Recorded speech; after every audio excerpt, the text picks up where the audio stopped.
Good day, everybody. And today I wanted to put together a little bit of an informal video and talk about some of the symbolism and the magic or the magical concepts that we see being displayed in the severing ritual that I've recently made a video about, which was conducted when when a Hittite army had experienced defeat on campaign.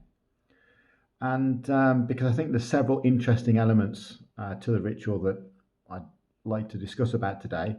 Now, I didn't talk about that during the video because a lot of what I'm going to talk about today is hypothetical. It's my ideas that I've put together after studying Hittite rituals.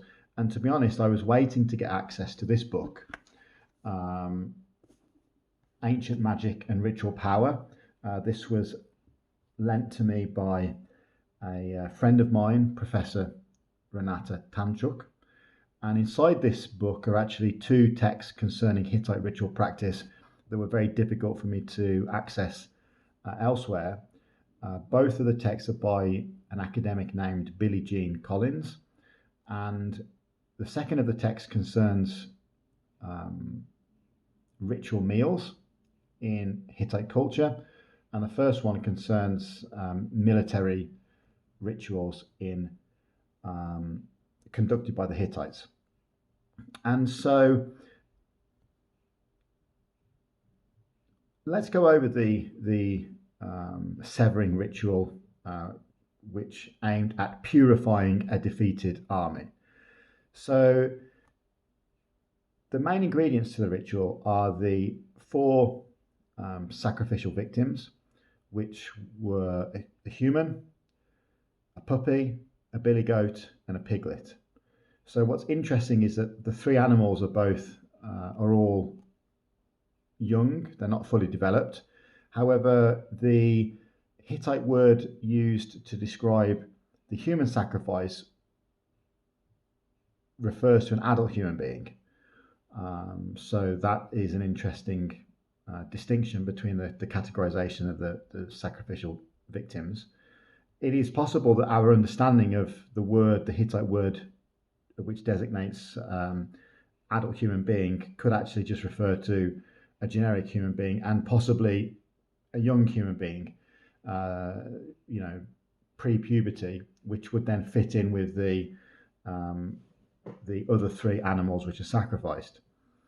Now, there are other rituals attested amongst the Hittites which concern severing and the use of halves of sacrificial victims. And what's interesting, however, and of course, animals were regularly and routinely sacrificed as offerings to gods in order to thank a god or to gain a god's favor. So, for example, one Hittite military ritual concerned when an army was on campaign and things weren't going well. Outside the camp, they would offer a sacrificial sheep, basically with the intention that this sheep was for whatever enemy god or local god was giving the Hittites bad luck, and it was a proclamation to that god or those gods or goddesses to take the sheep as a gift and to cease interfering negatively with the Hittite military campaign. And of course, after a successful military campaign, there would regularly be offerings to the storm god, to the Hittite storm god, and part of the booty which had been collected during campaign would be dedicated to the storm god as well, or whichever gods were perceived as being beneficial during the campaign, alongside animal sacrifices and things like this. In fact, we have attested that Hittite kings would often give whole settlements to a particular god.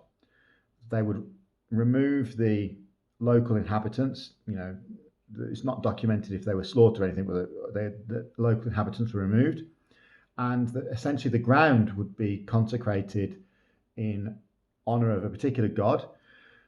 In one instance, we have a record, again, according to the work by Billie Jean Collins in this book.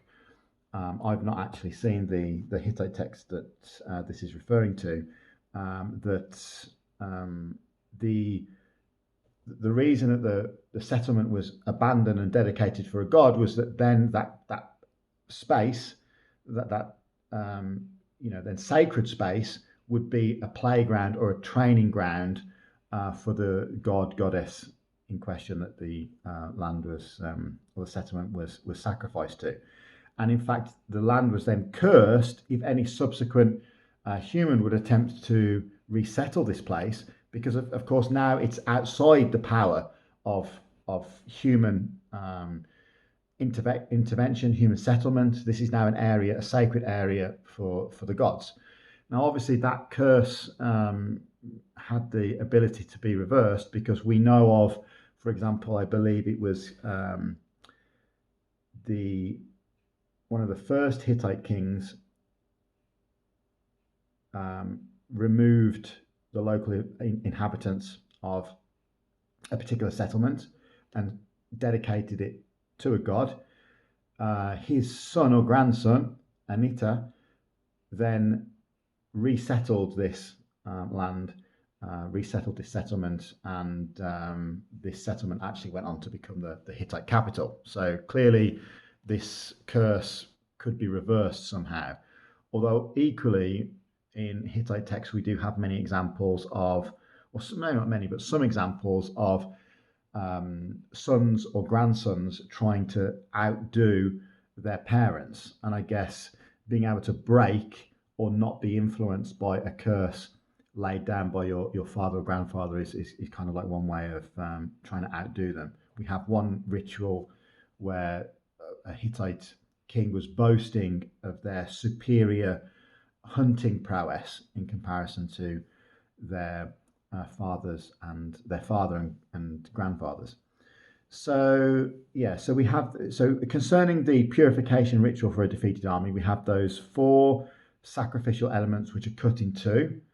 We're not sure how they're cut, but I guess logically they were cut. The human would have been cut across the waist. I imagine it would just be, I don't know, prohibitively difficult, and it feels to me, with zero experience, that it's a lot more difficult to cut a human being lengthways than it is sideways.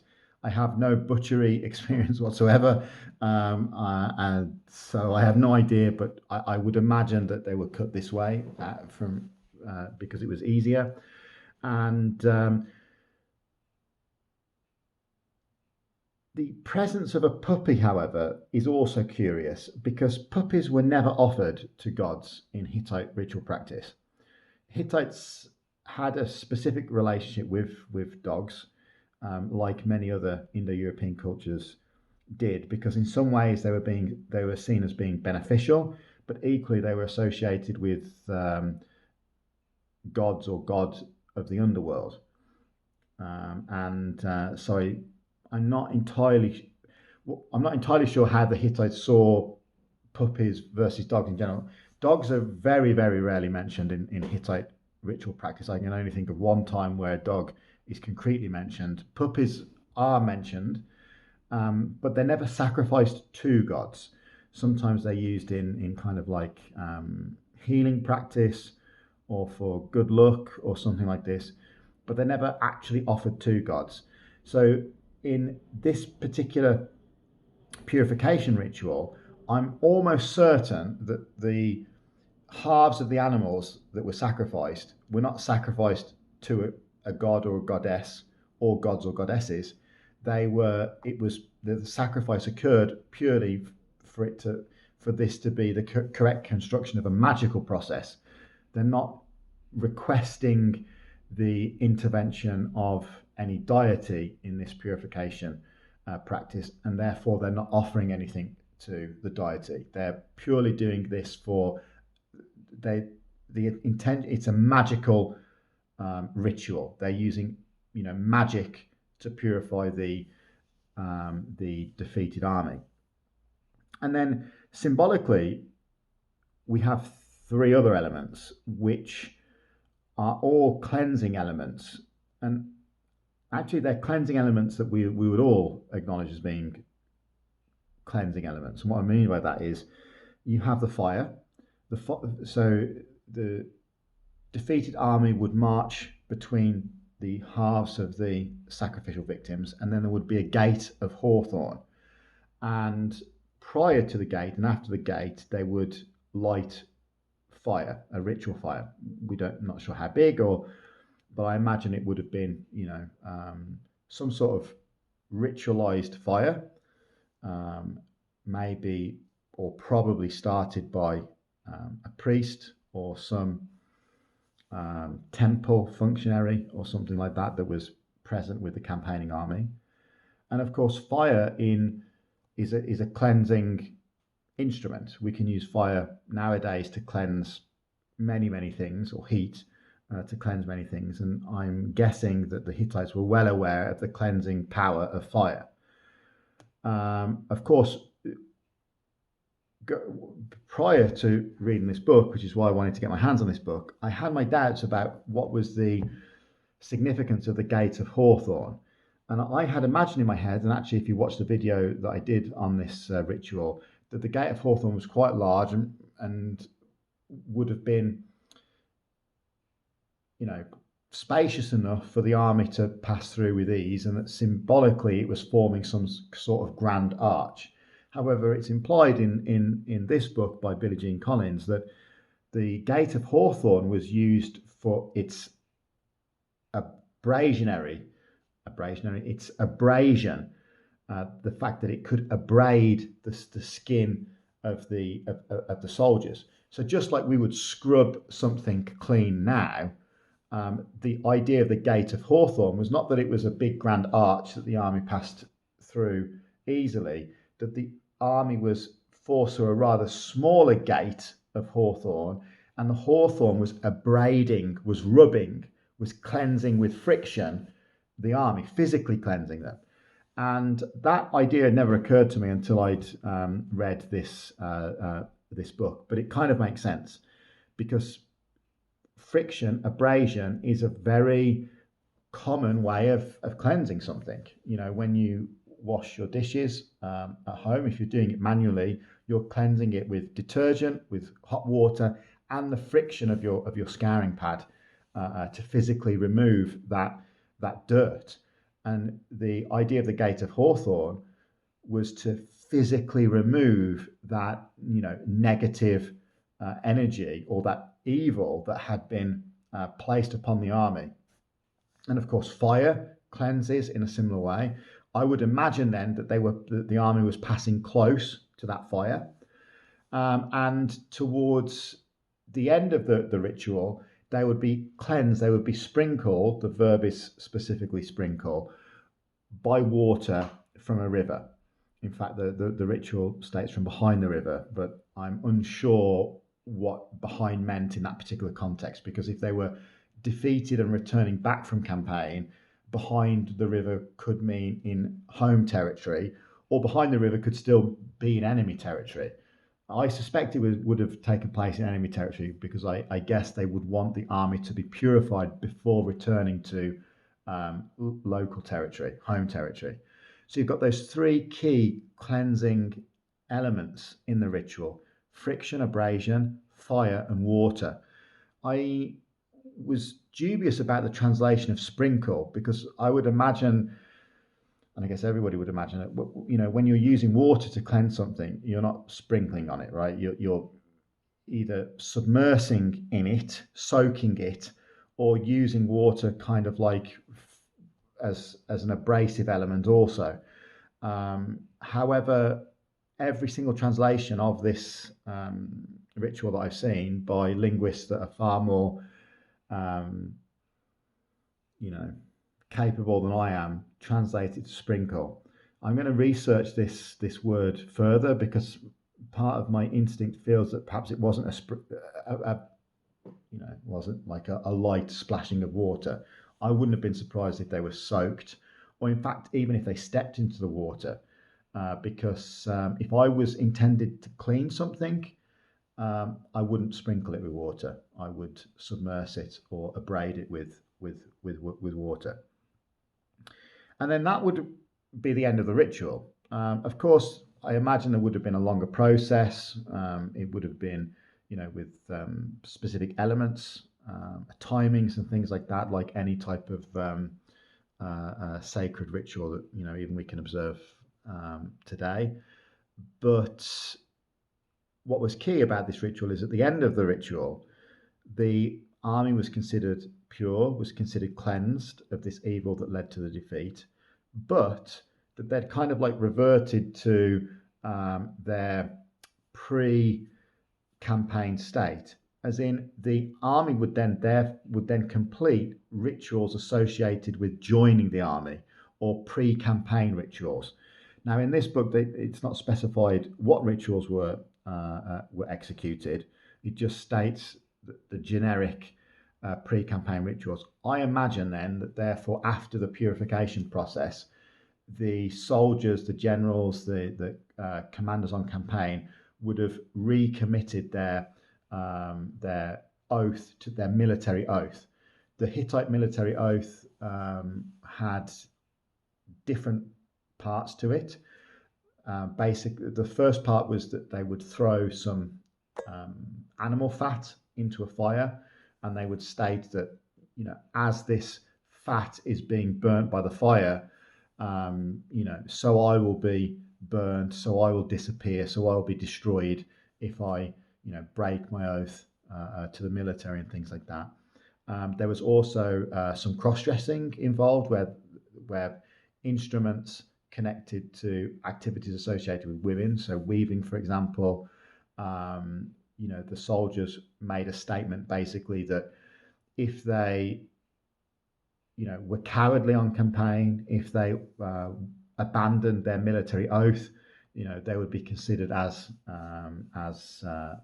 women, as their rightful place would be considered before the weaving frame, and not on the battlefield. And also they had a clay figurines of, a man with a distended stomach, possibly from illness or something like that.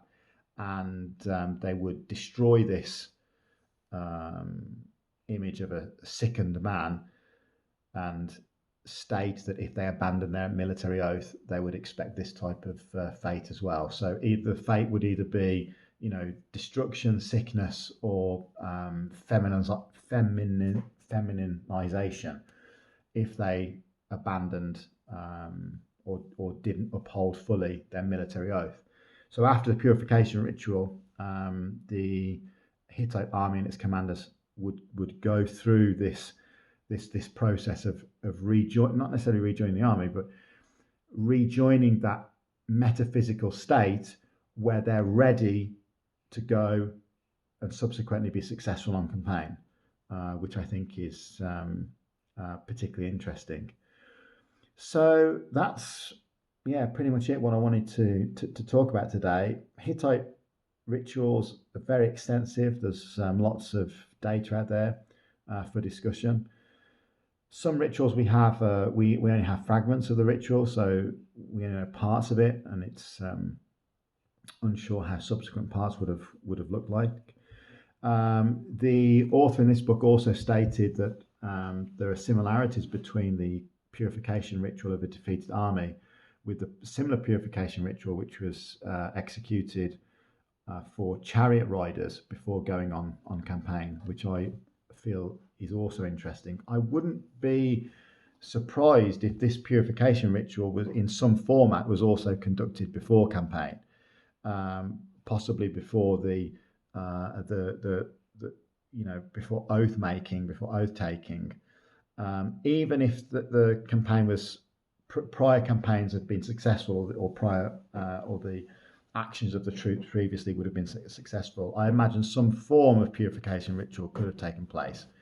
So I think it's interesting the elements that we have of that purification ritual, particularly those three cleansing elements: the abrasive element of the hawthorn, the fire, and the water.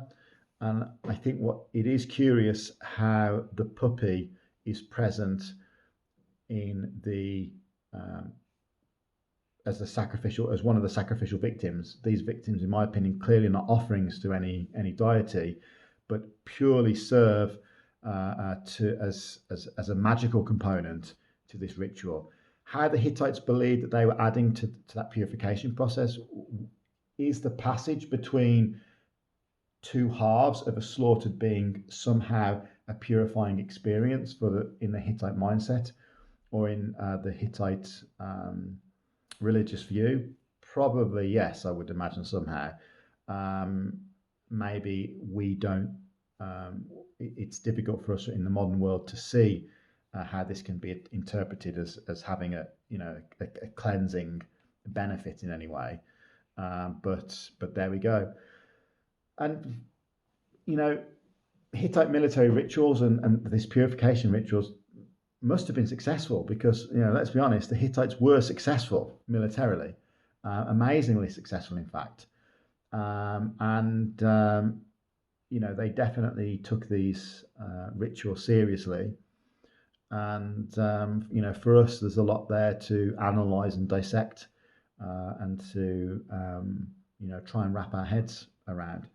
Of course, our knowledge of Bronze Age Anatolia gets better, with time, because we still find or we still translate tablets, and we better understand the text that we already have.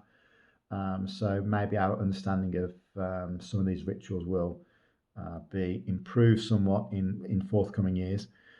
I hope that the video that I made on the purification ritual and my brief discussion today has maybe sparked some people's interest in learning more and reading more about Hittite ritual practice and the Hittites in general, because it's an amazing period of time, an amazing culture to study, to read about.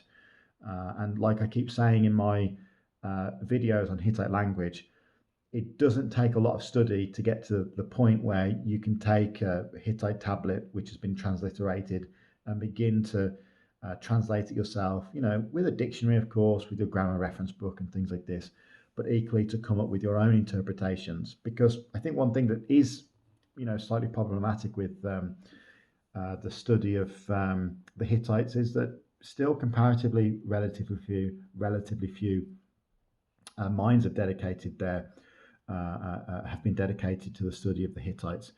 The more people that start to look at these texts, analyze them, provide their perspective on them, the better, I think. So that's all from me for today. I hope this has been interesting. As I said, check out that video that I've recently made on the purification ritual for a defeated army. There is some very dodgy animation in there. I tried to upskill my abilities with producing these videos. I'm a complete beginner, so I apologize for the poor quality. The animations my son helped me with, so they're a little bit janky. We both know that, but hopefully it can put us. I think they're janky, but they present the idea. I think, and Billie Jean Collins has written extensively on Hittite rituals, and check out their work if you can find some PDFs online. A lot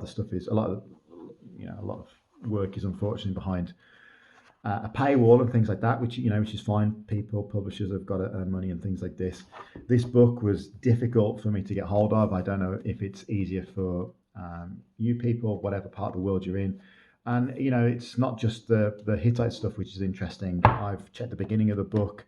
There's Hittite ritual practice, Hebrew ritual practice, Manichaean ritual practice. So I'm definitely going to get stuck into this later today. Thank you again. Goodbye for now. All the best.